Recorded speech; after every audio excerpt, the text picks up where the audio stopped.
Hello दोस्तों, सुनो कहानी चैनल में आपका एक बार फिर से स्वागत है।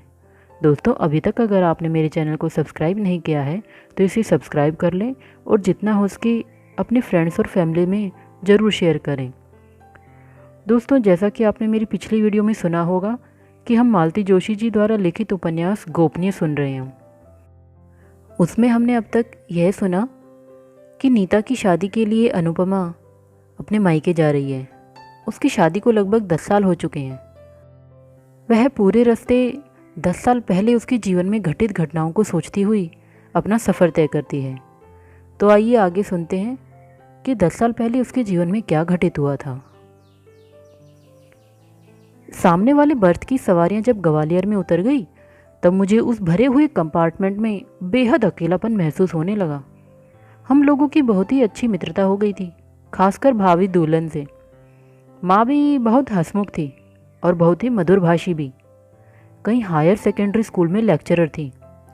वह बड़े विस्तार से मुझे बताती रही कि अपनी एकमात्र कन्या के विवाह के लिए उन्होंने क्या क्या पापड़ बेले, कहाँ कहाँ जूते चटकाए, कैसे कैसे दहेज का सामान जुटाया। चलिए, आपकी मेहनत सफल हो गई, मैंने कहा। नहीं जी, एक बार सब ठीक ठाक से निपट जाए या खुशी खुशी विदा हो जाए तभी मुझे चैन आएगा। बार बार बस यही कहती रही वह। हिंदुस्तानी लड़की के माँ बाप बेचारे सचमुच बहुत तनाव में जीते हैं। हर क्षण उनका मन जैसे सुई की नोक पर रखा रहता है। एक बार लड़की ठीक से विदा हो जाए, बस यही सबका मंत्र जाप रहता है। उस बार ताऊजी घर आए थे तो कुछ ऐसी ही बात तो उन्होंने कही थी। चाची, 4 दिन बहू के हाथों घर सौंपकर तुम्हें मेरे साथ चलना पड़ेगा। घर में लड़की की शादी है, तुम्हारे सिवा वहाँ देखने वाला कौन है। मैं वायदा करता हूँ एक दिन भी तुम्हें ज़्यादा नहीं रोकूंगा। नीता एक बार विदा हो जाए बस। दादी लेकिन टस से मस नहीं हुई। जेठानी के घर में पाँव न देने की कसम उनकी बहुत पुरानी थी। अब न तो जेठानी थी न वह घर। उसे बेचकर ताऊ जी ने कब से यह बंगला बनवा लिया था। पर दादी की कसम, उनकी जिद अपनी जगह कायम थी। ताऊ जी कुछ देर तक उत्तर की प्रतीक्षा करते रहे, पर वह निर्लिप्त भाव से बैठी छालियां कतरती रही। भारी कदमों से वह लौट पड़े। देखा दरवाजे के पास सिर झुकाए माँ खड़ी है। मैं चल रही हूँ, उन्होंने धीरे से कहा और मुझे लेकर गाड़ी में पिछली सीट पर बैठ गई। विस्मय और क्रोध से दादी देखती ही रह गई, कुछ कह नहीं पाई। बंगले में पहुँचते ही ताऊ जी ने कहा, नीता, मेरी चाची तो नहीं आई, पर तेरी चाची ने मुझे एक बहुत बड़े बोझ से उबार लिया। अब मुझे कोई चिंता नहीं। उनकी बातें सुनकर माँ बेचारी तो संकोच से ही गड़ गई। दीदी और निखिल तो इतने खुश हुए थे कि माँ से झूल ही गए। दादी के आगमन की आशंका से दोनों आतंकित थे। माँ को देखा, प्रसन्न हो उठे। पिछली पीढ़ी के जो भी मतभेद रहे हों, उन्हें कुरेदना माँ को कभी अच्छा नहीं लगा। इन मातृविहीन बच्चों पर तो उनकी विशेष ममता थी। हम सब बहनों का बचपन में यही काम था कि दादी से छिपाकर कभी कोई चीज़ वहाँ भेजी जा रही है या उन्हें घर बुलाया जा रहा है। ताऊ जी का वह आलीशान बंगला, वह खूबसूरत बगीचा, वे करीने से सजे कमरे, वह काली चमचमाती मोटर कार, वह नौकरों का हुजूम, अभाव में पले हमारे मन उस वैभव से अभिभूत हो जाते थे। कोई सड़ी सी चीज़ पीतल के डब्बे में रखकर वहाँ ले जाते बड़ी शर्म आती थी। लेकिन ये दोनों भाई बहन जिस चाव से वे घरेलू पकवान खाते थे, उसे देखकर आश्चर्य होता था। लौटकर माँ को यह सब बताना बहुत अच्छा लगता था। माँ की आंखों में तब एक परितृप्ति छलक आती थी। अपनी ममतामयी प्रसन्न वदना माँ से ही हमें यह संस्कार मिला था कि ताऊ जी की संपन्नता से कभी ईर्ष्या नहीं हुई, न अपने अभावों की गाथा हमने कभी किसी को सुनाई। ताऊ जी की कोठी पर माँ पहली बार आई थी, पर आते ही बड़ी सहजता से उन्होंने सारा भार संभाल लिया। दरअसल पिछले कई दिनों से उन्हें यहाँ की चिंता खाई जा रही थी। बार बार कहती, पता नहीं वहाँ कैसे क्या हो रहा होगा, घर का कोई देखने वाला तो है नहीं। तो तुम चले जाओ ना, बाबू मजाक में कहते। चली तो जाऊं, पर माँ कनखियों से दादी को देखती और चुप हो जाती। लेकिन उस दिन जब ताऊ जी स्वयं निमंत्रण लेकर पहुंच गए तो सारी दुविधा समाप्त हो गई। वे निशंक भाव से कोठी में चली आई और इस अंदाज में सारा कामकाज संभाल लिया जैसे 10-20 लड़कियां बिहाने का अनुभव हो। बारात जिस दिन आई कस्बे की चर्चा का विषय बन गई। अब तक तो दीदी के दहेज की, बंगले की सजावट की, पार्टी के इंतजाम की प्रशंसा ही कर रहे थे। अब ये सारी चर्चाएं फीकी पड़ गई। वर का रूप रंग अब प्रशंसा बटोर रहा था। उन लोगों का वैभव देखने वालों की आंखों में चकाचौंध उत्पन्न कर रहा था। पूरी एयर कंडीशन बस थी, 2 इम्पाला गाड़ियां थी, एक मिनी बस तो सिर्फ बैंड वालों के लिए थी। जो भी जनवासे से लौटता किसी न किसी चीज़ की तारीफ करते हुए ही आता। नाते रिश्ते की स्त्रियां उत्सुकता से चढ़ावे की राह देख रही थी। ताऊ जी ने दीदी को दिल खोल कर सामान दिया था। कपड़ों और गहनों पर सबकी आंखें ठहरती नहीं थी और औरतों में शर्त लगी थी कि चढ़ावे का सामान इससे सवाया ही आएगा। शाम 5 बजे से ही हमने दीदी को जयमाला के लिए सजाना प्रारंभ कर दिया। हम 5 बहनें तो थी ही, साथ में उनकी कॉलेज की सहेलियां भी थीं। वैसे ईश्वर ने उन्हें इतना रूप देकर भेजा था कि अलग से सजाने की कोई ज़रूरत ही नहीं थी। हम लोग तो अपना शौक पूरा कर रही थी। कमरे में अच्छा खासा हुड़दंग मचा हुआ था। न पास बैठी बड़ी बूढ़ियों का मान था, न बगल वाले कमरे में बैठे ताऊ जी का। बेचारे अभी अभी जनवासे से लौटे थे और कमरे में कुछ हिसाब किताब देख रहे थे। शाम 6 बजे एक बड़ी सी कार फाटक पर आ रुकी। चारों ओर से शोर मच गया। बड़े डॉक्टर साहब आए हैं, वर के पिताजी आए हैं। खलबली सी घर में व्याप्त हो गई। हर कोई स्वागत के लिए दौड़ पड़ा। हम लोग भी दीदी के बालों को वैसे ही बेतरतीब छोड़कर दरवाजे पर आ खड़ी हो गई। स्वागत के लिए जोड़ाई भीड़ को अनदेखा करते हुए समधी जी दनादन सीढ़ियां चढ़ते हुए ऊपर आ गए।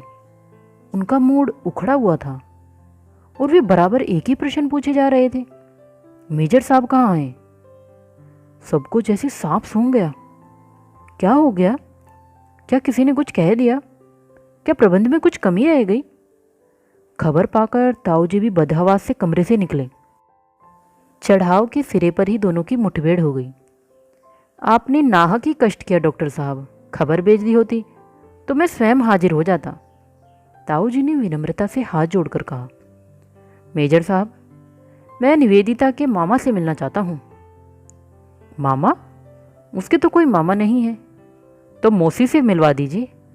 नाना पक्ष का दूर पास का कोई रिश्तेदार हो, मैं उनसे मिलना चाहता हूँ। आई एम सॉरी डॉक्टर साहब, नीतू के ननिहाल में कोई नहीं है। ताऊ जी ने अजीब सी घुटी घुटी आवाज़ में कहा, कोई नहीं है? Then I am sorry major साहब, यह शादी नहीं हो सकती। शादी नहीं हो सकती? क्या कह रहे हैं आप? घबराहट और उत्तेजना के कारण ताऊ जी का स्वर कांप रहा था। मामा या मौसी के न होने से क्या फ़र्क पड़ता है? बहुत फ़र्क पड़ता है। किसी से मिले बिना मुझे कैसे पता चलेगा कि आप निवेदिता की माँ को किस कूड़ेदान से उठाकर लाए हैं? संभाल कर बात कीजिए श्रीमान। पता नहीं कहाँ से निखिल एकदम फुफकारता हुआ उनके सामने आकर खड़ा हो गया। उसका आवेश देखकर तो एक बारगी वे भी डर गए। ताऊ जी ने जबरन निखिल को पीछे खींच लिया। तब कहीं उन्हें दोबारा साहस बंधा। कड़क कर बोले, सोच समझ कर ही कह रहा हूँ बरखुरदार, खरा सोना है मेरा बेटा, घूरे पर फेंक देने के लिए नहीं है।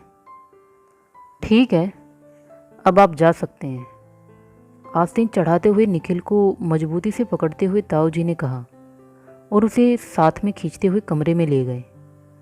डॉक्टर साहब उसी रोबदाब से जीना उतरने लगे। हम सब चित्र लिखे से खड़े हुए सारा तमाशा देख रहे थे। तभी देखा निखिल ताऊ जी की गिरफ्त से छूटकर आ गया है और ऊपर से चिल्लाकर कह रहा है, सुनिए श्रीमान, भविष्य में जब किसी भले आदमी के दरवाजे बारात लेकर जाइएगा, उसकी 7 पुश्तों की खोजबीन पहले से कर लीजिएगा। वैसे मुझे शक है कोई भला आदमी अब आपको अपने दरवाजे खड़ा करेगा। डॉक्टर साहब तेजी से पलटे और तमक्कर बोले, I take it as a challenge young man. इस शहर में बारात लेकर आया हूँ तो खाली हाथ नहीं लौटूंगा, लड़का ब्याह कर ही ले जाऊंगा। पल भर में मंडप की रौनक भयानक स्तब्धता में बदल गई। जो लोग बिल्कुल अपने थे उन्हें छोड़कर सभी चले गए। जितने मुंह उतनी बातें होती रही। निखिल आदि कभी नैनिहाल नहीं जाते थे, यह हमें मालूम था। वहाँ से कभी कोई आता भी नहीं था, पर इस बात को लेकर हमें कभी कौतूहल नहीं हुआ। घर बाहर कभी कभी चर्चा होती थी। उससे जान लिया था कि ताऊ जी की लव मैरिज थी। दीदी की माँ को इसके लिए अपना घर छोड़ना पड़ा था। लौटकर भी कभी वहाँ गई ही नहीं। लेकिन इस साधारण सी बात के पीछे इतना बड़ा रहस्य होगा, कभी सोचा भी नहीं था। ताई जी को हमने कभी नहीं देखा। रिटायर होकर ताऊ जी जब यहाँ आए तब उनकी मृत्यु हो चुकी थी। उनका बड़ा सा फोटो दीदी के कमरे में टंगा था। दीदी नियम से उन्हें फूल चढ़ाती, सुबह शाम अगरबत्ती जलाती और माथा टेकती। हर साल श्रावण शुद्ध त्रयोदशी को उनका श्राद्ध संपन्न होता। इससे आगे कभी किसी ने कुछ नहीं सोचा। पता नहीं कौन उनका पूर्व चरित्र ढूंढ लाया था। यदि वह वर पक्ष का इतना ही शुभचिंतक था तो पहले ही खबर दे देता। ये रंग में भंग करने की क्या जरूरत थी? या ताऊ जी का अपमान ही मुख्य उद्देश्य था? सारी रात इन्हीं विचारों की उधेड़बुन में हम दीदी को घेरे बैठे रहे। माँ की गोद में सिर रखे वे निस्पंद पड़ी रही। 7 चोटियों वाला उनका जूड़ा अधूरा रह गया था और उनकी घनी केशराशि उनके मुख पर फैली हुई थी। हाथों की बारीक मेहंदी आंखों में चुभ रही थी। कल सारी रात जागकर मैं और निम्मी इसे मांडते रहे थे। पता था आज रात भी जागना है, पर इस तरह यह भयानक काल रात्रि राम राम करके बीती। पर सुबह भी उतनी ही उदास थी। सुबह केटली में चाय लेकर निखिल आया और बोला, चाची तुम अपने हाथों से दीदी को कुछ खिला पिला दो। हमारी तो वह। माँ ने उसे धीरे से चुप रहने का इशारा किया। वह बौखलाया सा कुछ देर तक देखता रहा, फिर माँ के कंधों पर सिर रखकर सिसक पड़ा। पिछले कुछ दिनों से उसके आंसू थमते नहीं थे। घर पर तो वह दीदी और ताऊ जी के सामने जब्त कर जाता था, पर हमारे यहाँ माँ के सामने आते ही उसका बांध टूट जाता था। अपनी माँ की मृत्यु के समय दीदी काफ़ी बड़ी थी। अपना दुख पीकर उन्होंने ही नन्हे निखिल को छाती से लगाया था, इसलिए दीदी के वियोग की कल्पना उसे असहनीय लगती थी। यहाँ आने के बाद से दीदी की पंक्ति में माँ भी आकर बैठ गई थी। जब तब लाड़ दुलार पाने के लिए वह घर पर आ धमकता था। घर पर 3600 व्यंजन बनते रहते, पर उसे हमारी धुआंती रसोई में पटरे पर बैठकर माँ के हाथ की बनी दाल रोटी खाने में ज़्यादा आनंद आता था। उसे खिलाते हुए माँ की आंखों से वात्सल्य जैसे छलक पड़ता था। कभी कभी तो उससे ईर्ष्या होने लगती थी। दोनों हाथों से दोनों भाई बहन को थपथपाती हुई माँ उस समय भी वात्सल्य की प्रतिमूर्ति लग रही थी। धीरे धीरे दिन चढ़ने लगा। सड़क रोज की तरह शोर शराबे में डूब गई। नीचे ताऊ जी के कंपाउंड से भी कुर्सियाँ, टेबल, तंबू, कॉकरी आदि यथास्थान पहुंचाने का कार्यक्रम शुरू हो गया था। उस हड़बोंग में कल का सा उत्साह नहीं था, पर शोर तो था ही। लेकिन दीदी के कमरे में वीरानगी का वही आलम था। इतने लोगों के होते हुए भी कमरा एकदम निशब्द था। सहसा एक छाया सी दरवाजे पर पड़ी। चौंक कर देखा, ताऊ जी थे। रात भर में ही जैसे किसी ने उनका सारा रक्त सोख लिया था। उन्हें देखते ही माँ ने सिर का पल्ला ठीक किया, पर वे कमरे में नहीं आई। बाहर से ही उन्होंने आवाज़ दी, निम्मो, माँ से कहो गाड़ी तैयार है, तुम लोग अपना सामान समेट लो। निम्मो, कह दे हमें कोई जल्दी नहीं है, नीतू को ऐसी हालत में छोड़कर नहीं जाऊंगी। बहू, ताऊ जी ठीक दरवाजे में आकर खड़े हो गए। घर तो तुम्हें जाना ही पड़ेगा, बुलावा आया है। क्यों, सब खैरियत तो है? सहसा आशंकित हो उठी माँ। शायद वृद्धा दादी का चेहरा उनकी आंखों के सामने तैर गया। जैसा भी है जाकर खुद ही देख लेना, उन्होंने कहा और लौट गए। जाते जाते बस इतना ही कहा, तैयार हो जाओ तो बता देना निम्मो, कमल सिंह छोड़ आएगा। उस स्वर में इतनी तलखी, इतनी उपेक्षा थी कि प्रतिवाद करने का प्रश्न ही नहीं था। फिर भी माँ ने साहस बटोरकर पूछा, अनु को छोड़ जाऊं यहाँ? ताऊ जी ने शायद सुना नहीं या फिर सुनकर अनसुना कर दिया। कोई उत्तर नहीं मिला।